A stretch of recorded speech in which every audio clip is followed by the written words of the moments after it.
on being well-rounded and all-rounded citizens so that you're able to achieve the goals of life. The other thing is this: you have a purpose in life. As you try to navigate the university experience and the university space, explore different things, try and find out what are my strengths, what are my weaknesses. Some of you were lucky in high school to be able to establish that already. So ukishajua ni nini ni kitu ambayo I'm very good at, na pia inanipatia fulfillment, try and find the avenues and opportunities to pursue it. Sawa sawa. Sometimes kuna opportunities za kufanya tu kazi hapa na pale, sijui kama bado ziko, but there was something called a work study in university. That was an opportunity for students who wanted to earn a little bit extra money while they study. So like, watu wakishatoka library, asubuhi mnarauka mnaenda kupanga vitabu, to make sure everything is in order. At least the only person who did a work study that I know, that's what she was doing. And then the university librarian used to pay her for that. But that then translated into her pocket money.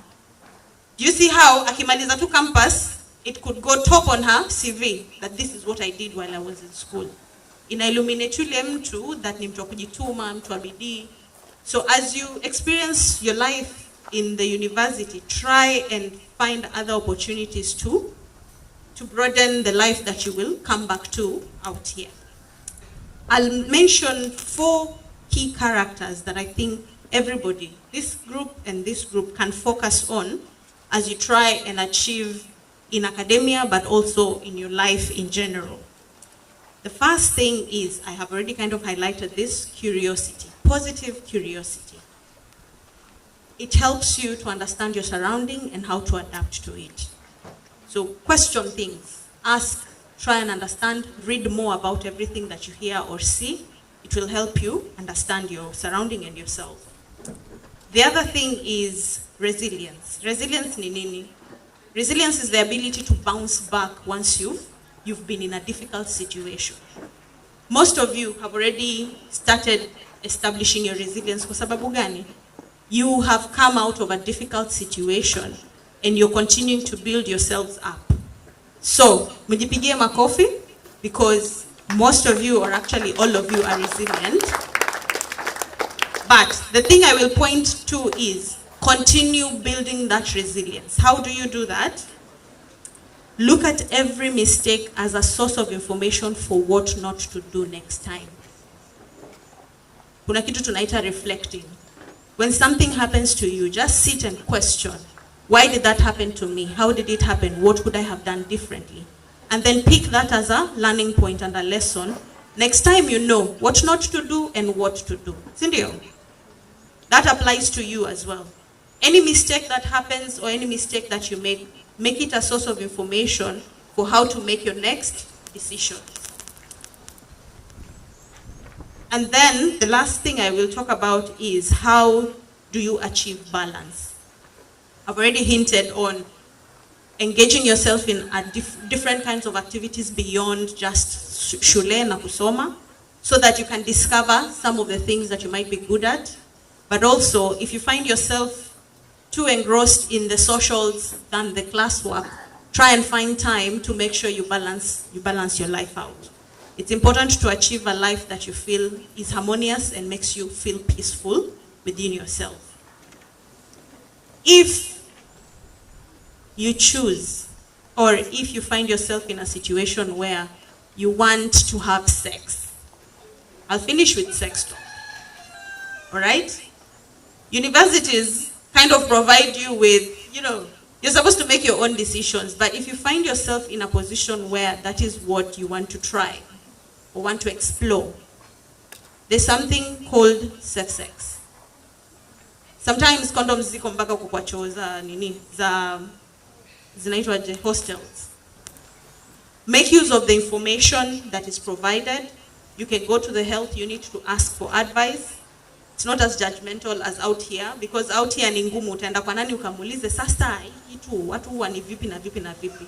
Why is it an important thing? Because we all kind of get to a point where we want to explore that side of our lives. So please, there's information out there. The first thing we usually say is it's safer not to engage at all. But We're human beings, and do we listen really? Do we? And sometimes we don't. Like, I did not listen, but I did not have enough information. And even when I had, kuna kitu tunaita frontal lobe, part of your brain, hapa hivi, takes a while to develop. So I usually blame my issues on my frontal lobe. But you guys have information and you know where to get this information. Please get the right information, work with it, make sure you're keeping yourselves safe. I was lucky I just got a pregnancy. I could have gotten anything else, right? Ningepata labda HIV, ama ningepata gonorrhea. Kwanza siku hizi nasikia kuna gonorrhea sugu. Sugu haisiki dawa. I was lucky I did not get any of those other things. I got a pregnancy and got a child out of it. My son is in Form 4. Like these guys. Well, Form 4 wako huko ama wako? Wako kule? Niko na mtoto mkubwa sana. Amefika Form 4. And parting short is, ule jamaa ule mwenye alinipatia huyo mtoto is my current husband. My story is very long. It can go full circle. But then there were many lessons to learn along the way. And maybe that needed to happen so that we can find each other huku mbele mbele. Sindio? Sawa. Lakini, it's not to say ukienda university lazima utoke na degree 3. Utoke na ya masomo, na mtoto, na bwana. No, there's a lot of life out here.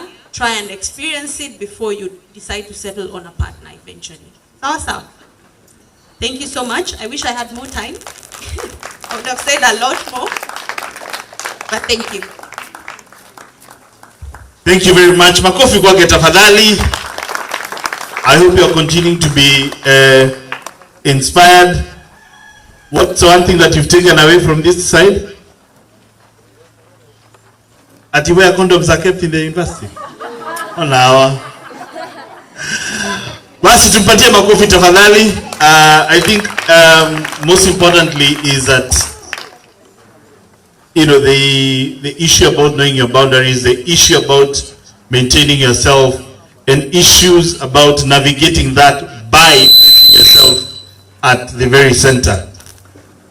Sasa ni saa 7 na ningetaka tuite watangazaji wetu Jennifer na Jacinta watupatie habari za hivi sasa. Jennifer na Jacinta tafadhali tupatie news za saa 7 ili tuendelee. These are the news anchors. Kunaweza kuwa huko nje kumeharibika. Wacha tupatiwe habari za hivi sasa.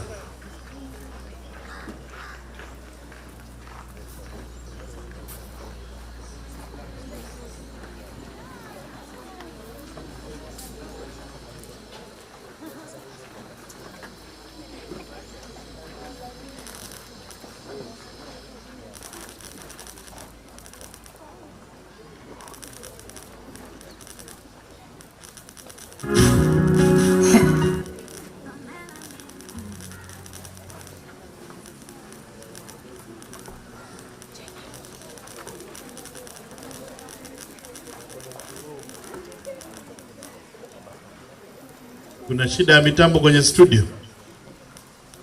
Na kupata vizuri nikiwa hapa kwenye ground. Tuna watangazaji wetu tayari wako. Sijui kama mnanipata huko kwenye studio.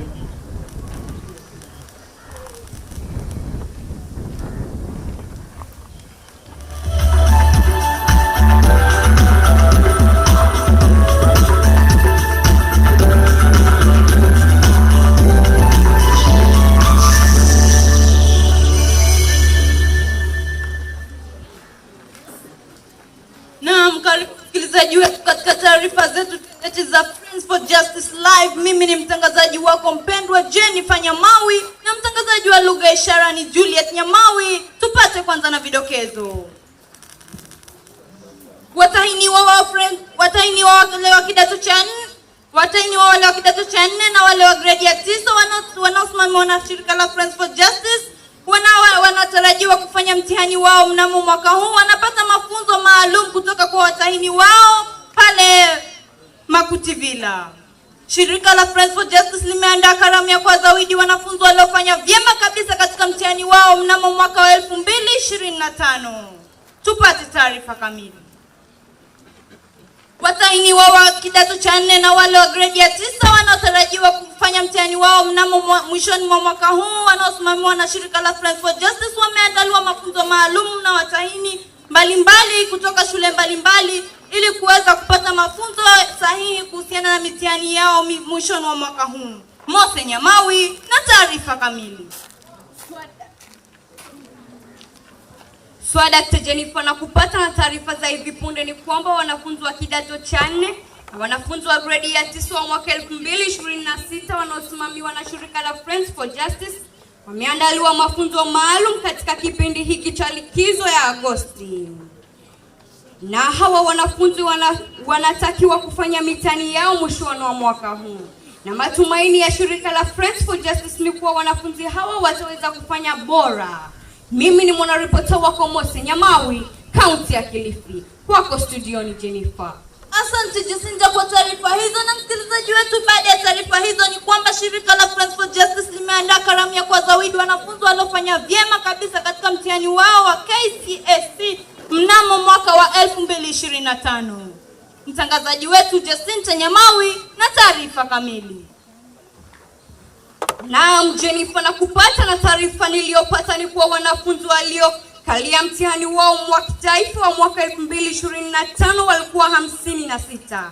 24 waliweza kujinyakulia alama bora, na kama nilivyoarifiwa ni kuwa wanafunzi waliopata alama ya A ni 1, A ondoa ni 1, B chanya ni 1, B 2, B ondoa 9, K chanya 10.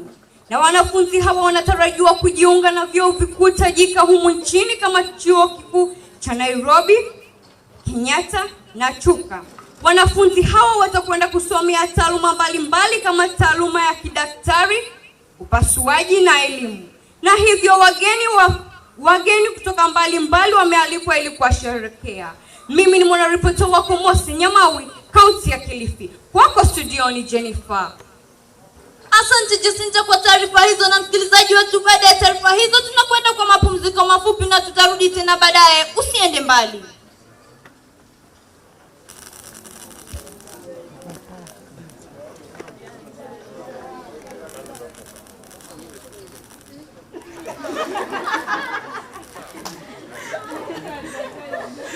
Msikilizaji wetu, tumerudi kutoka kwa mapumziko mafupi na taarifa nyingine ni kwamba mwanaripota wetu pale Kilian ameandaa mazungumzo kati ya yeye na wanafunzi waliofanya bora kabisa katika mtihani wao mnamo mwaka wa 2025. Tupate taarifa zaidi kutoka kwa Kilian akiwa pale FFJ Live. Karibu. Swadakta. Wewe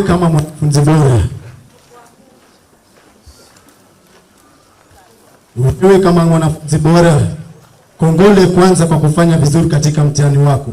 Ningependa nikuulize, je, ulifanya vipi ama ulifaulu vipi katika mtihani wako? Na ulisomea wapi? Na ulipata alama gani katika mtihani wako?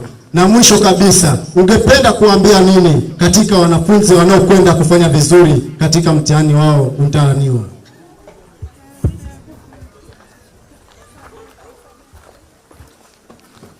Kwanza kabisa, jina langu ni Kelvin Gumbao. Mimi nilimaliza mtihani mwaka jana, na kile ambacho mimi nilifanya mpaka nikapita mtihani, nilisikiliza tu mawaidha ya walimu, nikafuata instruction, na pia nikajitahidi, nikatia bidii, nikasoma, ndiposa nikapita. Nilisomea Kakamega High School. Naam. Unazo changamoto mbalimbali ambazo ulipitia, lakini pamoja na changamoto ulifanya vyema zaidi. Ungetaka kuambia nini katika wanafunzi wanaokwenda kufanya mtihani wao mwisho wa mwaka huu? Mimi ningependa kuambia kuwa wajikaze na wako na all the resources hapa, wazitumie vizuri, na wakifanya hivyo tu matokeo yatakuwa mema. Swadakta. Kwako studioni Kilian Tinga, Jennifer. Asante Kilian kwa taarifa hizo. Na msikilizaji wetu, tunapofikia hapo hatuna budi kulikunja jamvi la taarifa la leo. Mimi nimekuwa mtangazaji wako mpendwa Jennifer Nyamawi, na mtangazaji wangu ni Jacinta Nyamawi. Kwa heri.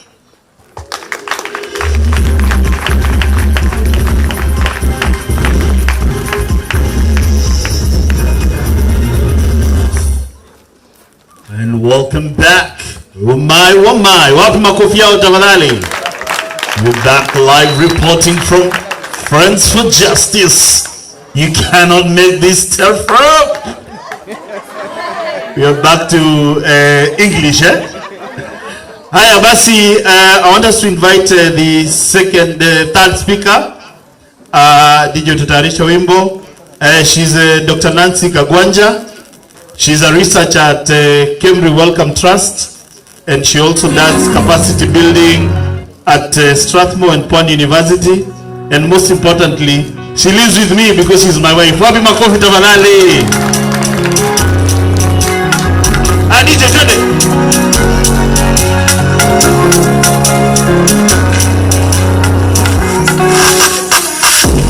Sisi ni wale tuliosaidiwa na Mungu. Sisi ni wale tuliobarikiwa. Fikisha hapo DJ, makofi. Tumefika afternoon. Sijui salamu ya afternoon ni vipi, ni alasiri ama adhuhuri, nimesahau. Anyway, good afternoon. My fellow speakers, Anita and Nancy, have actually covered almost everything that I want to say. So I will take about just 10 minutes of your time and 5 minutes for an exercise. And I will start with the people on this side. The people who have something at the end of the year waiting for them. Yenye inaweza leta anxiety kidogo, wasiwasi kidogo, sindio? Yeah? But I'm here to tell you, and I think you've already been told by so many people, that hakuna haja ya wasiwasi, hakuna haja ya anxiety. And you know, when Anita said breathe, I was like, she has said what I wanted to say. But I will tell you again, breathe as you prepare for the exam that is awaiting you. And I would like for you to look at me. Easy, mtafika stage yake. Muniangalia sasa. I'm only taking 10 minutes of your time. So, I'm going to start with a story because I like stories. I'll start with a story and finish with a story. Nakuja hapa kwenu watu wa kwenda university na after form 4. Now, how many of you know Eliud Kipchoge? Eliud Kipchoge, mimi watu ambao wanaenda kufanya mtihani na expect mikono yote iwe juu. Because hivyo ndio nataka kuona sasa ile, because you're going to write an exam. Yeah? Yeah? So you know many things. You know many things. Eliud Kipchoge, nani tunamjua? Hakuna mtu anajua Eliud Kipchoge. Okay, what do you know Eliud Kipchoge for?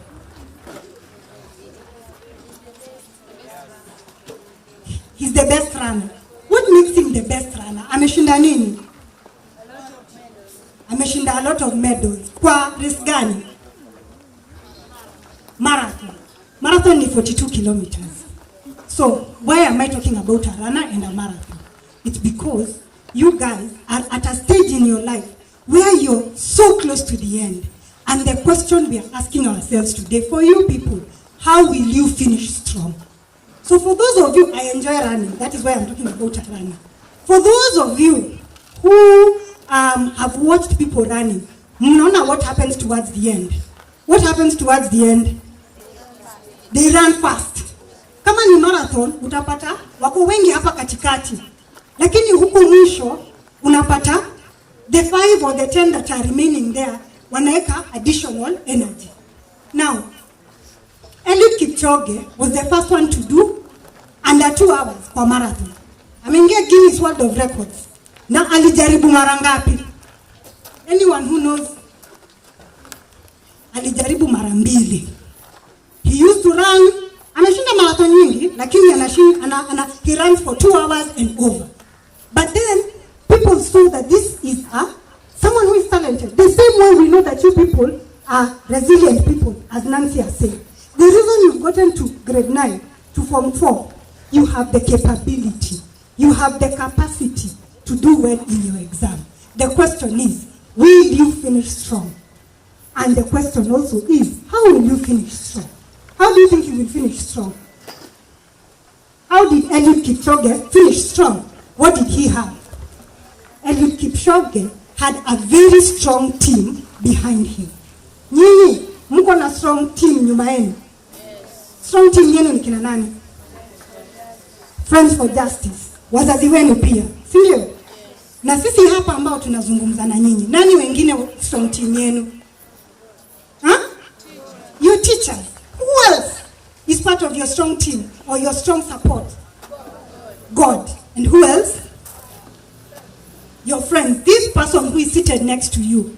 The person in class who sits next to you. The person you're in group work with, because I hope you have groups for studying. Those form part of your support system.